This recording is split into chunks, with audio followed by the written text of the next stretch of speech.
Untuk batasannya masih tetap sama, sama ya, sampai dengan 500 juta tidak itu dikenakan dipungut pungut PPh. Jadi dipindahkanlah dari yang semulanya dari wajib pajak yang harus memungut, menyetor dan melapor, pindah ke tangan market.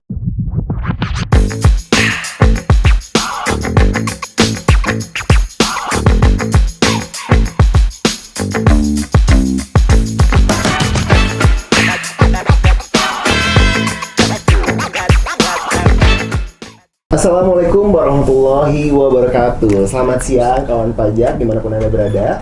Semoga selalu diberikan kesehatan, kemudahan, kelancaran dalam segala aktivitas.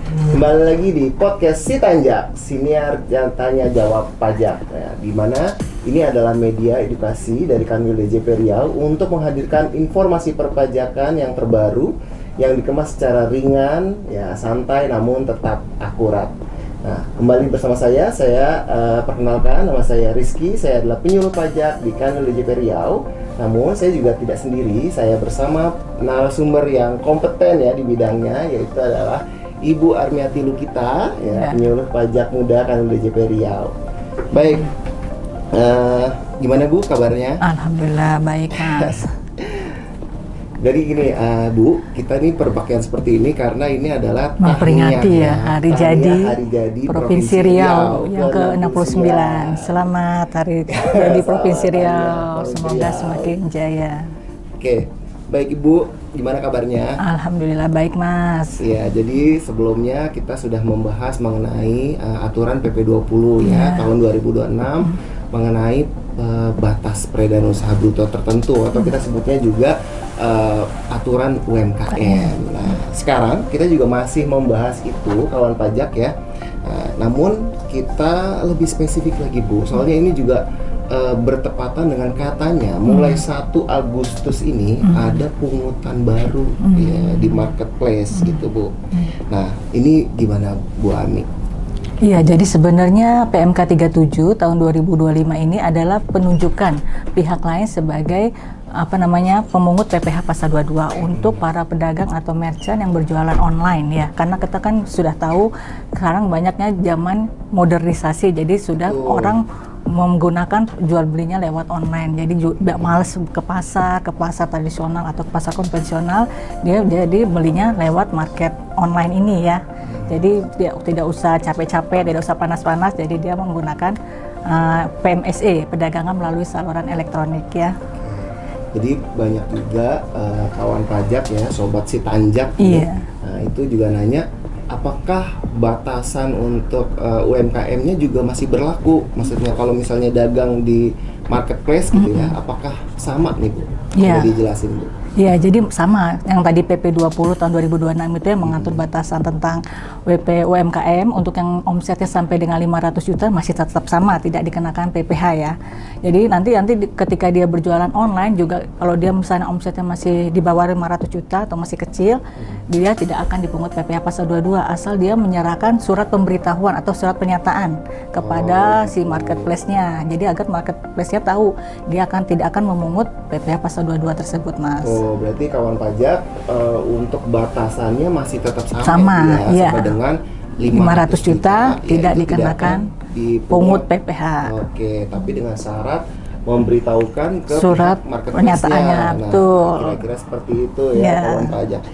Nah, terkait dengan pemungutannya nih Bu ya, itu sebenarnya aturannya itu pakai aturan apa sih Bu? Kok tiba-tiba ada pemungutan di marketplace gitu? Kan tadinya nggak ada nih. Iya. Nah, kenapa kok apa sih yang melatar belakanginya gitu? Iya, jadi latar belakang dari PMK 37 tahun 2025 ini adalah untuk memberi kemudahan dalam pengenaan pajaknya atau administrasinya ya bagi para pelaku UMKM maupun non UMKM. Jadi dia lebih gampang lah ya istilahnya. Jadi dia lebih gampang untuk memungut, menyetor dan melaporkan. Yang kedua karena melihat perkembangan. Jadi nggak perlu membayar lagi ya? Iya, wajib pajaknya sudah beralih ke pihak marketplace. Jadi, itu. Kawan pajak yang berdagang di marketplace, iya. ya, kalau dulu kan mungkin harus dicatat ya Bu ya, iya. harus dicatat saya hari ini omsetnya berapa, ya. berapa. Nah, pungutan kalau di PP 20 itu kan PPh pasal 4 ayat 2 final. 0,5%. Nah, kalau sekarang sudah dipungut ya Bu ya? Sudah dipungut oleh marketplace. 0,5%. Sama. Kalau melebihi di atas omsetnya 500 juta. betul. Gitu ya, Bu, Iya. ya. Oke, Yang berarti kedua, ini pakai yang kedua Bu, maaf. yang kedua tadi itu semakin gencarnya tadi ya perdagangan melalui online atau marketplace ini semakin gencar. Jadi pemerintah ingin membentuk mekanisme pemungutan pajaknya. Jadi tadi menyerahkan kepada pihak Semakin lain. berkembang ya, maksudnya marketplace nih merchantnya semakin banyak. Tuh, baik Jadi yang perlu pelaku diatur. kecil, usaha kecil maupun menengah maupun besar juga mainnya pada ke online juga. Betul. Yang ketiga memberi kesamaan perlakuan ya atau level playing field ya. Jadi baik yang pelaku konvensional maupun yang pelaku digital diberi kesetaraan. Jadi kesamaan perlakuan ya. Berarti jangan cuma yang offline saja ya Betul. kawan pajak. Jadi kalau yang bayar pajak cuma yang offline aja kasihan ya. Yang online nggak dikenain, nggak fair, nggak adil. Gitu. Iya. Maksudnya playing field tadi itu Level maksudnya playing field. biar fair gitu ya. Ya, kesetaraan. Oke, benar ya. Itu berarti pertama buat kemudahan ya, nggak perlu lagi untuk setor 0,5%, tapi sudah dipungut oleh marketplace. sudah dihitung. Betul. Nah, tetapi selalu diingat untuk yang peredaran brutonya itu juga digabung. Yes. Misalnya jualannya di Shopee, Di terus Blibli. jualan di Tokopedia. Ya, Nah, ini semuanya sampai dengan dijumlahin. dijumlahkan Ya, ya, total. peredaran brutonya. Nah, Ya. tuh jadi bukan cuma di Satu merchant satu saja. merchant aja ya, Bu Ami ya. Oke. Nah, ini ada yang bilang bahwa ini mulai 1 Agustus, Bu. Mulai 1 Agustus, apa benar? Berarti sudah berjalan nih? Sudah berjalan, sepertinya sudah dipungut oleh marketplace. Oke, berarti mungkin ada rekapnya kali ya. Iya. Jadi ada rekapnya per bulan berapa, sudah potong berapa gitu ya. Jadi kalau misalnya kita beli, misalnya kita dapat invoice gitu ya. Sekarang kita beli di marketplace, kita dapat invoice, itu ada pajaknya di situ Iya. ya. Oke, pasal 22. Pasal 22 0,5%. Tapi itu bagi yang harusnya melebihi Dari 500 juta. Oh, gitu. Nah, kenapa pemerintah memilih marketplace sebagai pihak yang membantu melakukan pemungutan nih, Bu? Kenapa nggak pedagangnya aja gitu yang melakukan penyetoran? Karena mungkin pemerintah melihat kalau marketplace ini lebih terdokumentasi dengan baik ya. Jadi kapan transaksi, siapa penjualnya, sellernya, terus harganya berapa, terus pungutan PPh 22-nya kan jadi lebih tertib administrasinya. Jadi dipindahkanlah dari yang semulanya dari wajib pajak yang harus memungut, menyetor dan melapor, pindah ke tangan marketplace. Oh, berarti masih hampir sama ya dengan kemudahan tadi itu ya. Jadi ditunjuklah marketplace ya, karena memang marketplace ini kan sudah tercatat, digitalisasinya lebih bagus ya. Bagus ya. Iya, oke. Nah, ini kan katanya PMK nomor 37 bukan merupakan pajak baru. Iya, betul. Artinya walaupun mulai 1 Agustus ini ya, tapi ini sebenarnya bukan jenis pajak ketentuan baru, ya, Bu? iya. Karena kan sebelumnya memang sudah diatur kalau setiap pajak itu atas tambahan kemampuan ekonomis yang harus dibayar oleh wajib pajak. Cuma karena ini bidang usahanya adalah marketing penjualan online, maka masuklah si PMSE ini ke dalam ini pemajakan, sistem mekanisme pemungutan pajaknya. Berarti kawan pajak, ya memang kalau misalnya kita usaha, terus kita di situ ada omset, Iya. mau offline Maupun mau online, nah, tetap dikenakan. itu tetap dikenakan. Betul. Nah, cuma bedanya di PMK 37 pemerintah hanya menunjuk siapa yang Mengut memungut itu, PPh 22-nya. sehingga tidak terjadi Double double taxation ya? taxing ya. Iya. Jadi tidak terjadi double taxation. Betul. Nah, kita menyetor sendiri 0,5% PPh final batet 2. Terus tiba-tiba dipungut lagi Iya, ya. tiba-tiba dipungut lagi. Jadi ini cukup satu Satu aja, aja, ya, Bu. Nah, satu ini juga pintu. perlu meluruskan juga gitu Iya. ya dari kawan pajak. Satu saja ya, Bu ya. Satu saja. Jadi nggak double ya kawan pajak. Jadi kawan pajak jangan khawatir kalau PMK 37 ini bukan merupakan pajak baru dan bukan merupakan pajak yang ganda. Ini kita juga sambil lihat nih ada yang masuk juga ya ke live IG IG-nya. kita. Pertanyaan. Ya, nanti kalau misalnya kawan pajak mau bertanya secara live, ini boleh ya, nanti silakan. kita mention ya, kita Iya. mention pertanyaannya, mudah-mudahan bisa dijawab oleh Bu Ami ya. Oke, baik, kita lanjutkan Bu ya. Nah, kita ya masuk pertanyaan yang paling ditunggu nih. sebenarnya siapa saja yang akan dipungut PPh pasal 22 oleh pihak marketplace? Apakah semua merchant otomatis dipungut? Tidak, tadi kan kita sudah cerita kalau misalnya yang omsetnya masih di bawah 500 juta, dia tidak dikenakan pungutan PPh pasal 22. Jadi tidak semua otomatis semua merchant harus dikenakan pungutan PPh pasal 22 ini. Jadi kalau omsetnya sudah lebih dari 500 juta, maka dia baru dikenakan PPh pasal 22. Oh gitu, berarti bukan terkait dengan kriteria tertentu ya, tetapi sebenarnya di PMK 37 itu ada sih, ada klasifikasinya yang tidak dikenakan. Contohnya misalnya kayak penjualan tanah, toko gitu ya. online, penjualan pulsa dan kartu perdana, penjualan tanah, emas batangan. Karena memang sudah dikenakan pajak yang spesifik. Ya, final ya, kalau yang sudah final. Sehingga tidak terjadi pemajakan ganda, betul ya, begitu ya Bu Ami ya. Oke, jadi nggak semuanya kawan pajak ya. Nah, ini juga ada pertanyaan ya Bu ya. Nah, misalnya ada penjual makanan, pakaian, atau kerajinan tangan yang baru merintis usaha dan omsetnya di bawah 500 juta dalam 1 tahun. Nah, apakah marketplace tetap akan memungutnya? Nah, jadi penjual makanan, pakaian, kerajinan tangan gitu ya. Nah, mungkin ini yang bentuknya orang pribadi, ada yang bentuknya PT. Ini apakah ada perbedaannya, Bu? Kalau tadi yang semuanya harus digabung, ya omsetnya semua harus digabung, baik yang orang pribadi maupun yang badan. Nanti yang khusus PP 20 tahun 2026 itu hanya untuk fasilitas untuk orang pribadi saja. Oh gitu. Yang badan sudah tidak berlaku lagi yang insentif 0,5%-nya. Jadi kalau yang kawan pajak bentuk usahanya itu adalah CV, PT sudah tidak boleh itu lagi. Tidak boleh lagi ya. Dia harus pembukuan ya. Betul. Jadi batasan 500 juta itu hanya untuk orang pribadi dan PT perseorangan ini. Iya. Oh ya. Jadi dan koperasi kalau masih 4 tahun. Koperasi juga ya. Kalau misalnya masih berlaku 4 tahun ya. Ya betul. Ya, tadi hampir lupa tuh hal yang kayak gitu. Nah, ini juga ada pertanyaan lagi ya. Nih. Misalnya saya punya toko di Shopee, kemudian saya juga berjualan di Tokopedia, TikTok Shop. Bahkan saya masih memiliki toko fisik di rumah. Apakah batas 500 juta itu dihitung per marketplace atau digabung? Digabung. Jadi semuanya harus digabung dari TikTok, dari Tokopedia, dari Blibli, Lazada segala macam. Konvensionalnya juga digabung. Pokoknya sampai dengan 500 juta 1 tahun dia tidak akan dipungut PPh pasal 22 ini. Jadi memang mereka tidak akan merekap secara otomatis ya Bu ya, karena kan platformnya berbeda ya. Tetapi mesti kita sendiri, yang mesti kawan pajak semua yang merekap sendiri berapa nih sudah peredaran usahanya.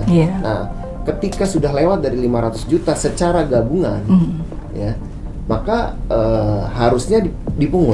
PPh pasal 22. Harusnya dipungut. Jadi jangan sepanjang tahun Bu udah lewat dari 500 juta tapi agregat, nggak ngasih tahu ya ke pihak marketplace. Oke, selalu diingat ya. Di bawah 500 juta ngasih surat pemberitahuan, di atas 500 juta juga ya, sebaiknya mengasih tahu ke pihak marketplace. Ya, intinya adalah komunikasi dengan pihak marketplace-nya ya. Oke. Kita coba cek ya Bu ya, komentar-komentar di IG Live-nya nih. Dari Ayah Zidan, PMK 37 ini bukan pajak baru kan gitu. Bukan pajak baru, tadi kita udah jelaskan. Sudah jelaskan bahwa hanya berpindah saja dari orang pribadi yang sebelumnya dia memungut dan menyetorkan dan melaporkan, sekarang pindah ke marketplace. Oke, betul. Oke, sekarang kita coba cek pertanyaannya lagi ya. Nih,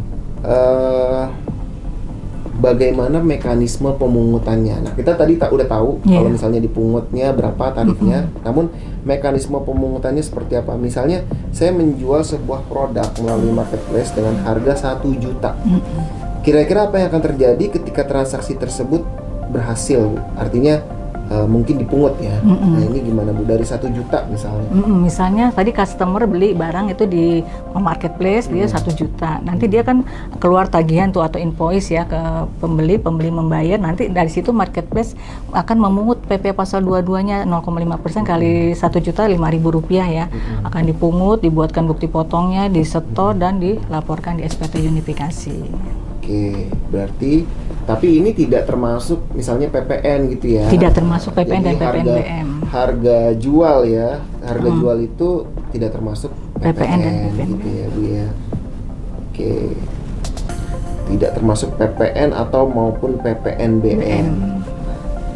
Dalam praktik jual beli online tentu ada kemungkinan pembeli membatalkan pesanannya atau mengembalikan barang. Kalau pajaknya sudah terlanjur dipungut oleh marketplace, bagaimana perlakuannya Bu? Ya, jadi nanti marketplace akan menyesuaikan, akan membuat revisi baik pembetulan ataupun pembatalan transaksi. Nanti dia akan menyesuaikan sendiri. Jadi pajak yang sudah dipotong apakah akan di-refund ke customer, nanti pajaknya juga bisa akan dikembalikan ke sellernya yang tadi. Nanti akan dia menyesuaikan sendiri mekanisme perpajakannya. Jadi bukan harga mati ya, karena kan kita juga tahu Bu, untuk kalau di marketplace itu sering banget yang namanya retur. Iya, sering banget retur. Ya bisa nggak jadi, nggak cocok ke barangnya, atau mungkin nanti dikirim ulang gitu ya. Tetapi ini menyesuaikan pasti dia. Pasti menyesuaikan. Oke Ibu, kalau misalnya ada pertanyaannya lagi, kalau pajaknya sudah dipungut oleh marketplace, apakah merchant masih perlu melaporkan SPT tahunan? Gitu. Ini kan beda lagi ya. Udah dipungut. Kan saya kan udah bayar pajak, udah dipungut. Nah, ini masih perlu nggak nih melaporkan SPT tahunan? Iya, jadi kan ini dua kewajiban yang berbeda. Yang satu kan merchant itu kan memungut PP pasal 22. Nah, PP pasal 22 ini berfungsi sebagai angsuran dari PPh final kalau dia pelaku UMKM, atau juga sudah sebagai kredit pajak kalau dia bukan pelaku non UMKM. Ya, jadi nanti semua itu akan dilaporkan dalam SPT tahunan orang pribadi maupun SPT tahunan badan yang akan dideklar oleh masing-masing wajib pajak. Oke. Jadi kalau saya kesimpulan kalau tadi saya dengar, jadi kawan pajak itu walaupun sudah dipungut misalnya pasal 22 ya, itu tidak bersifat final. Ya, tidak bersifat final. Maksudnya apa? Maksudnya kawan pajak itu masih bisa mengkreditkan pemungutan yang sudah dilakukan oleh marketplace. Ya, misalnya dalam setahun PPh pasal 22-nya misalnya 5 juta di marketplace gitu ya. Maka 5 juta itu dapat mengurangi PPh terutang. Jadi kalau SPT tahunannya kawan pajak misalnya 20 juta PPh terutangnya, kurangin 5 juta, tinggal 15 juta. Gitu maksudnya. Betul. Termasuk juga kalau misalnya ada kelebihan ya, bisa dilakukan permintaan kembali lewat pengembalian. Oke, jadi udah lumayan jelas ya Bu ya, udah lumayan jelas terkait dengan bagaimana sih kalau misalnya UMKM punya usaha di marketplace ya, tarifnya berapa, kapan sih kenanya, berarti ada batasannya. Nah, bagaimana kalau misalnya ternyata saya melewati 4,8 miliar Bu? Kalau sudah 4,8 miliar berarti kan sudah bukan WP UMKM lagi, jadi dia sudah kenain wajib pajak biasa pasal 17 gitu. Ya. Jadi kalau sudah 4,8 dianggapnya sudah mandiri, sudah bisa menyusun pembukuan. Gitu. Kalau bisa kriterianya memang ya.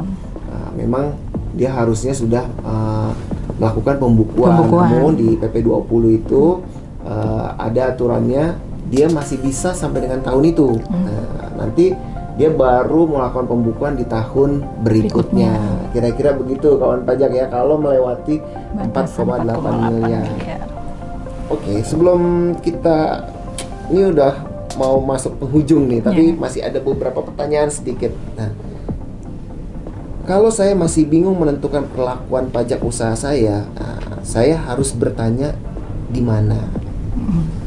Kalau kawan pajak masih bingung masalah perpajakan yang dihadapi oleh kawan pajak, bisa menghubungi chatbot kami di 0811 777 4040. Nah, itu ya chatbotnya. Nanti bisa dilihat juga di media sosial Kanwil DJP Pajak Riau ya. Riau. Kalau Instagramnya yang paling sering mungkin dikunjungi Instagram @pajakriau.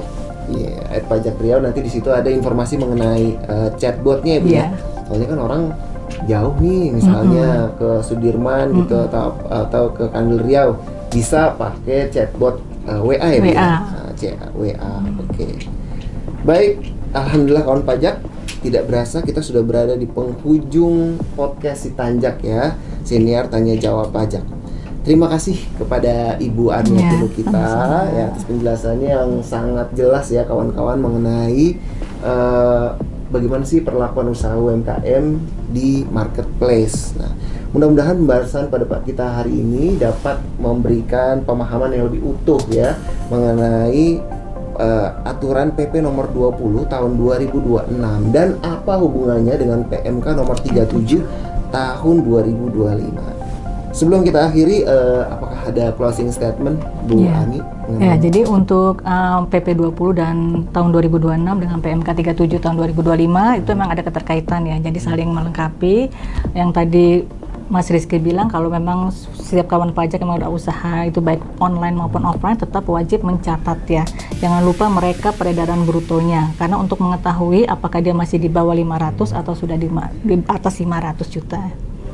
Oke. Gitu. Dan ini juga bukan jenis pajak baru. Kalau saya perlu juga tambahkan, jangan lupa juga kalau masih di bawah 500 juta buat surat pernyataan biar enggak dipungut PP 22. Kan sayang tuh ya kalau misalnya masih belum harusnya dipungut terus dipungut kan ya sayang lah ya hari gini gitu ya. Oke, baik Ibu, tidak terasa kegiatan kita pada hari ini telah sampai di penghujung acara. Terima kasih atas partisipasi kawan pajak pada podcast Si Tanjak pada hari ini. Jangan lupa untuk mengikuti media sosial Kanwil DJP Riau. Nah, kalau di Instagram @pajakriau ya, agar tidak ketinggalan informasi perpajakan yang terbaru ya. Karena kita selalu infokan informasi-informasi atau aturan terbaru di media sosial kita ya Bu ya. Baik, saya Rizky bersama Ibu Arniati kita undur diri. Indonesia pajak tumbuh, Indonesia tangguh. Wassalamualaikum warahmatullahi wabarakatuh.